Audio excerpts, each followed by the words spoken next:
Jai Guruji. Anantam Shukrana Maharaj for this beautiful satsang. Let's begin our weekly Shivpuran reading, starting with the synopsis for the last week. Last week we read chapter 12 of Rudra Samhita part 3. In this we read that after Himachala made all the necessary arrangements for Lord Shiva to carry out his penance without any any obstacle or any disturbances, he thought of meeting the Lord. So he took his daughter Parvati and he also took some fruits and some flowers to visit the Lord. When he went there, he bowed down in front of the Lord and mentally dedicated his daughter to Lord Shiva. Then he spoke and he requested the Lord to accept and allow Parvati and her two maids to render service to the Lord. Lord Shiva then opened his eyes, and when he opened his eyes, he saw the beauty of Parvati, and he immediately then closed his eyes and started to meditate on his real form, his form that was beyond three attributes, that was imperishable. After he started concentrating on that, again, Himachala told the Lord that he would be visiting him daily with his daughter Parvati. Then Lord Shiva opened his eyes again after he broke his meditation and told Himachala that he can visit Shiva, but he has to keep his daughter back at home. And hearing this, of course, Himachala was a little intrigued and he asked the Lord, he requested him to explain why he did not want Parvati around.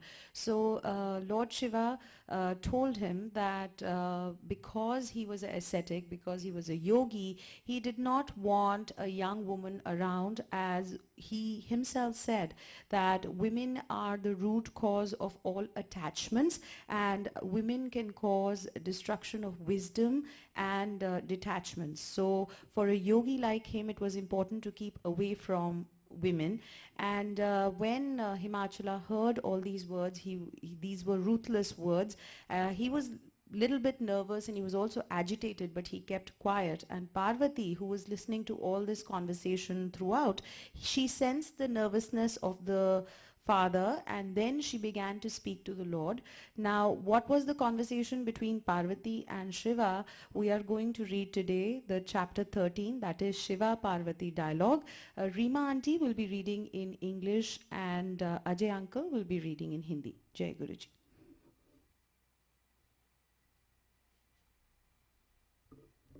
Jai Guruji, Shukrana Guruji for blessing us with this beautiful seva. I'm going to read chapter 13, Shiv Parvati dialogue. Parvati said, O Yogin, O Lord, wise and clever, please listen to the reply to what you, as an ascetic, said to the Lord of mountains. O Shiva, you perform this great penance because you possess the energy of penance. Your intellect is inclined to perform penance because you are a noble soul.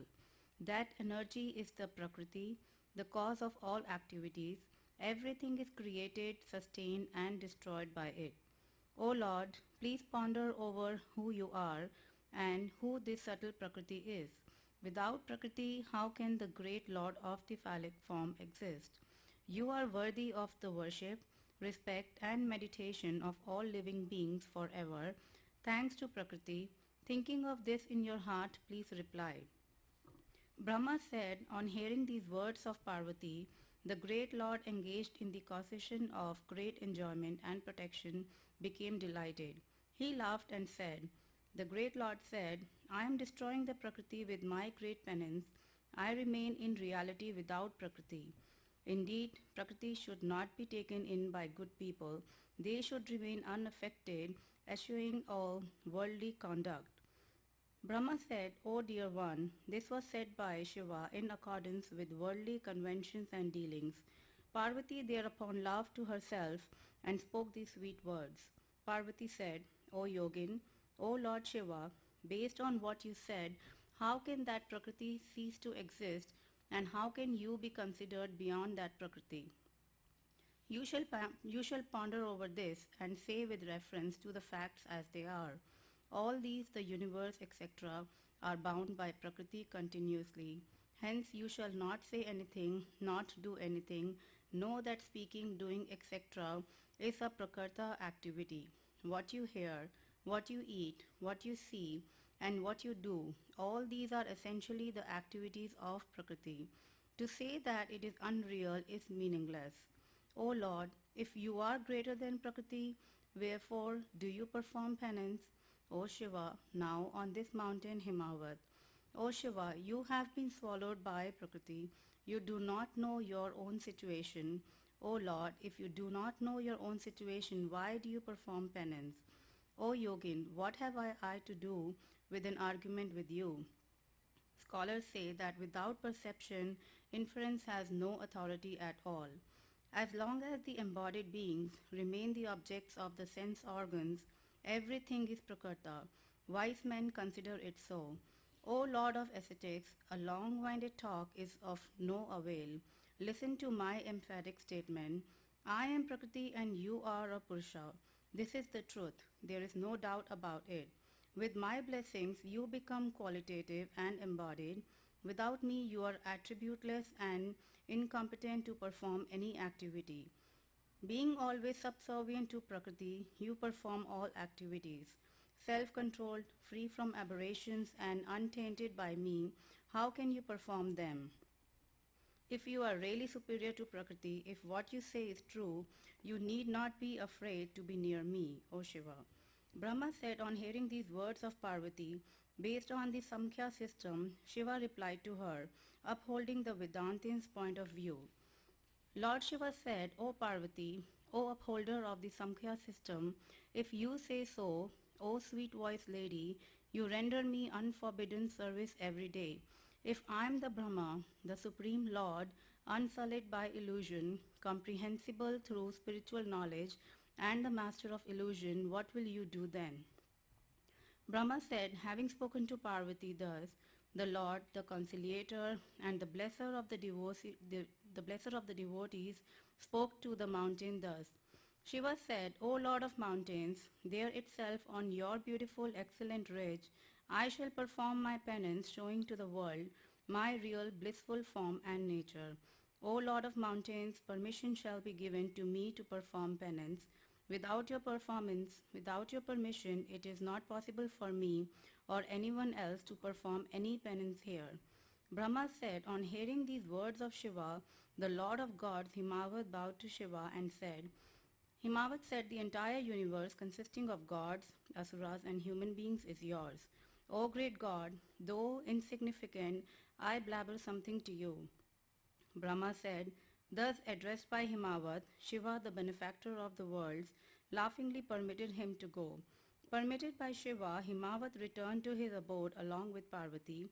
He wanted to visit him daily.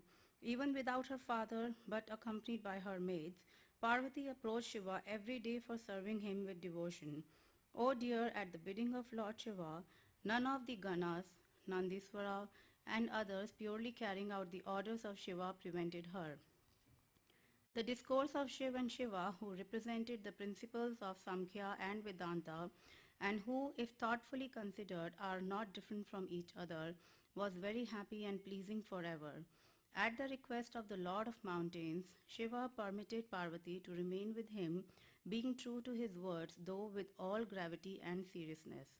He, the Lord of individual souls, said to Parvati in the company of her maids, you can serve me every day. You can go as you please. You can stay here fearlessly. Saying this, he accepted the goddess in his service. Shiva is free from aberrations. He is a great yogin, the Lord who indulges in different kinds of divine sports. This is the supreme courage of great ascetics possessed by fortitude, that though surrounded by obstacles, they are not overpowered by them. Then the Lord of Mountains returned to his city and rejoiced in the company of his wife, the sages and attendants. Shiva mentioned the yoga of meditation on the great Atma with his mind freed from obstacles. Parvati, along with her maids, continued her daily service to the moon-crested Lord, coming and going without any hindrance. She washed Shiva's feet and drank that holy water. With a cloth heated in fire, she wiped his body. After worshipping him with 16 types of offerings duly and bowing to him, repeatedly she used to return to her father's abode. O excellent sage, a long time elapsed as she continued her service to him who was engrossed in meditation. Sometimes accompanied by her maids, she sang exquisite songs of good note that increased love in the hermitage of Shiva. Sometimes she brought kusa grass, flowers, and sacrificial twigs. Sometimes, assisted by her maids, she scrubbed and cleaned the place. Sometimes she stayed in the house of the moon-crested Lord and pure and holy. Sometimes she used to gaze at the Lord lovingly and with surprise.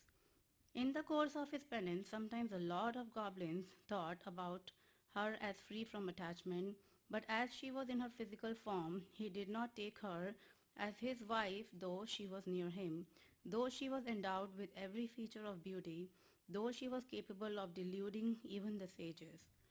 On seeing her with perfect control over her sense organs and engrossed in serving him always, the Lord mercifully thought, I shall take her only when the last seed of ego goes away from her, when she herself performs a penance. Thinking thus, the Lord of the Bhutas reverted to meditation. The Lord who could indulge in great sports became a great yogin. O sage, when Shiva, the great Atma, sank into meditation, no other thought entered his mind. As for Parvati, she served him every day with great devotion, always thinking on the form of the great soul. Shiva, who was engrossed in meditation, saw her every day in full composure, forgetting his previous thoughts about her. He did not see her, although he saw her. In the meantime, Indra, other gods, and the sages eagerly sent Kama there at the bidding of Brahma. They had been harassed by the demon Tarka, the demon of great strength, hence they wanted to unite Parvati and Shiva in love. After reaching there, Kama tried all his tricks, but Shiva was not at all agitated. He reduced Kama to ashes. O sage, Parvati too was divested of her ego. At his bidding, she performed a penance and obtained him as her husband. Parvati and Shiva were very happy. Engrossed in helping others, they carried out the work of the gods. We finished chapter 13. Ajay uncle will be reading in Hindi. Shukrana Guruji. Jai Guruji.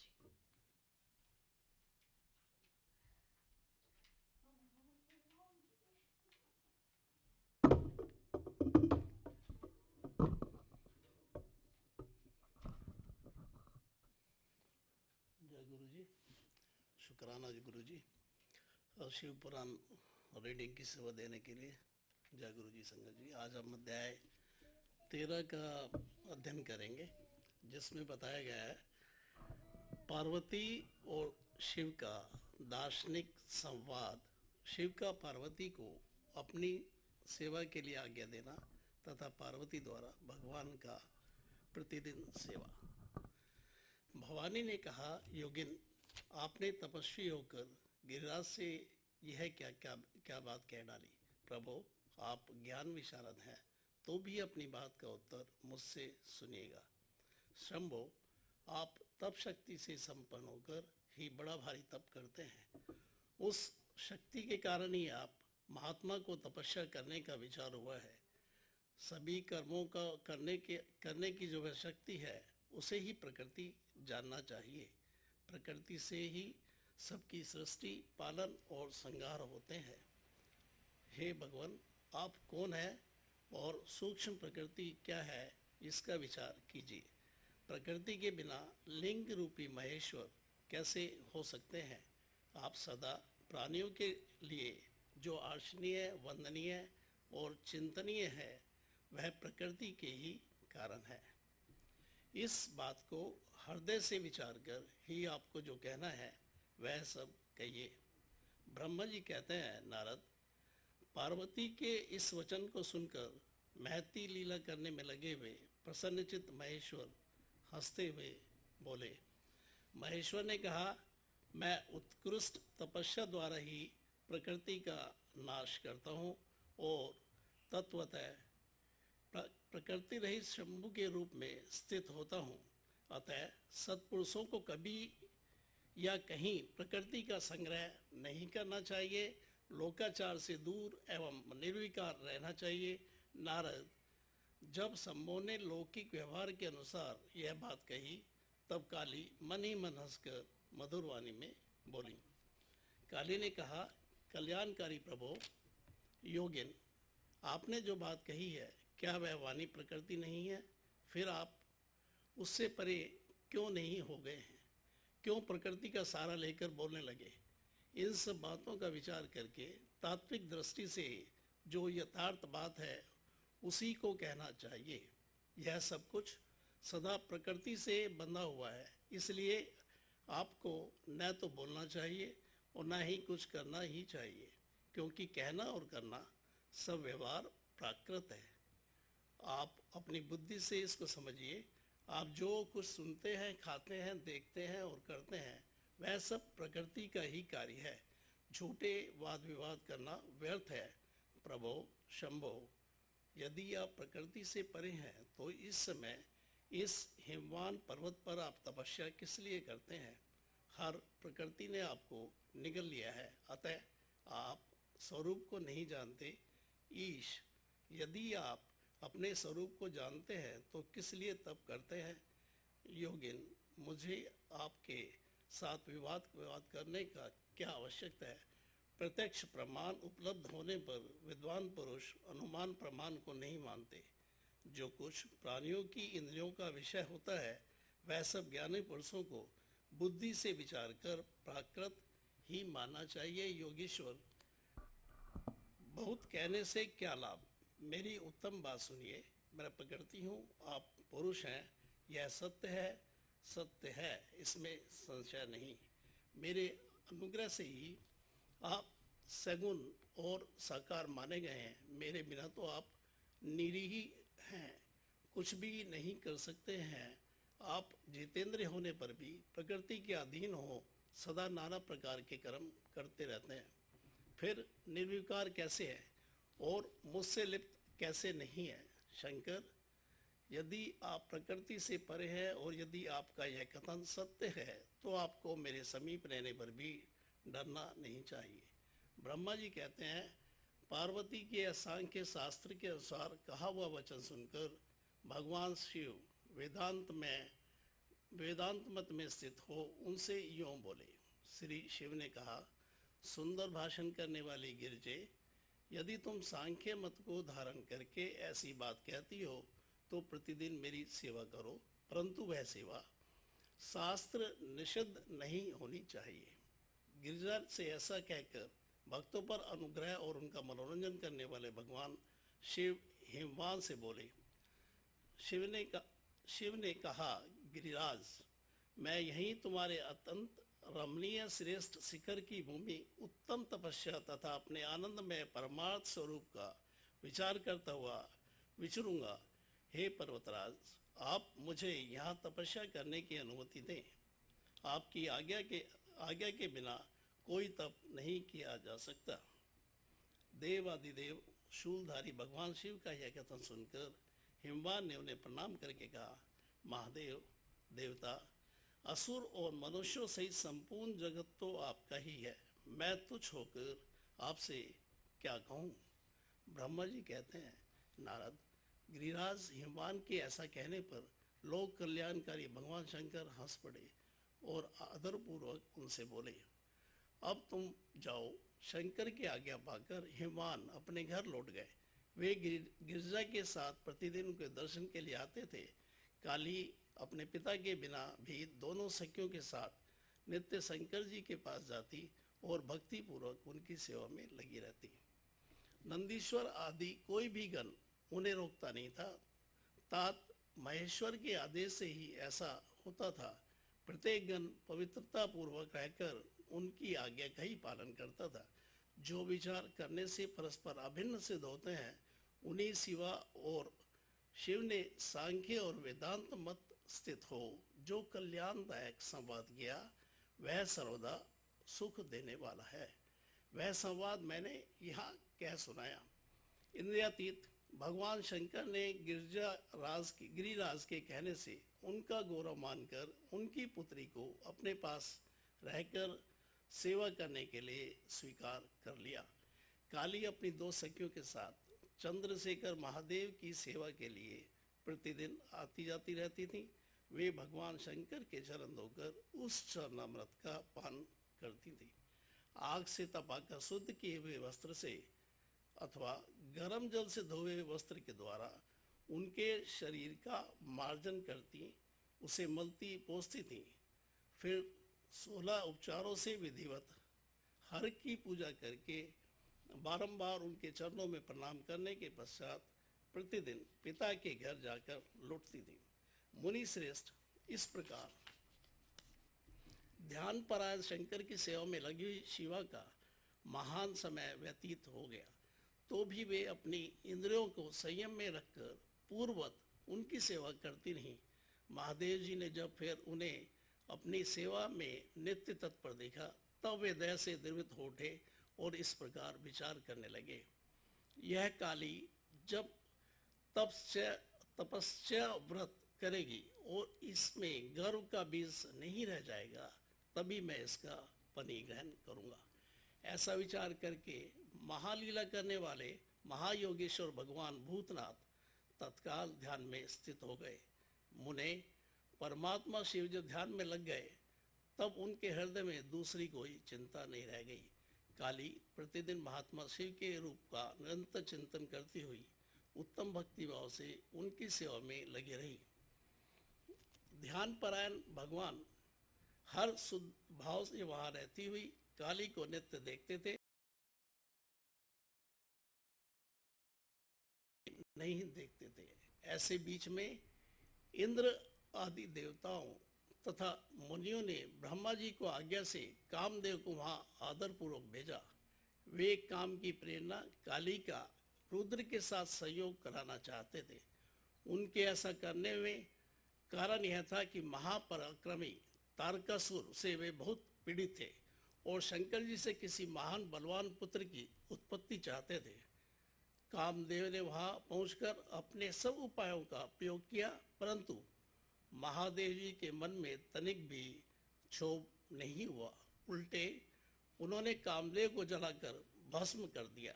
मुने तब सती पार्वती भी गर्व रहित हो उनकी आज्ञा से बहुत बड़ी तपस्या करके शिव को पति रूप में प्राप्त किया। फिर वे पार्वती और परमेश्वर परस्पर अत्यंत प्रेम से और प्रसन्नता पूर्वक रहने लगे। उन दोनों ने परोपकार में तत्पर रहकर देवताओं का महान कार्य सिद्ध किया। इसी के साथ आज का अध्याय 13 समाप्त होता है और गुरुजी से आज्ञा चाहेंगे। गुरुजी शुक्राना। संगत जी गलती हो तो माफ करना कोई। जय गुरुजी।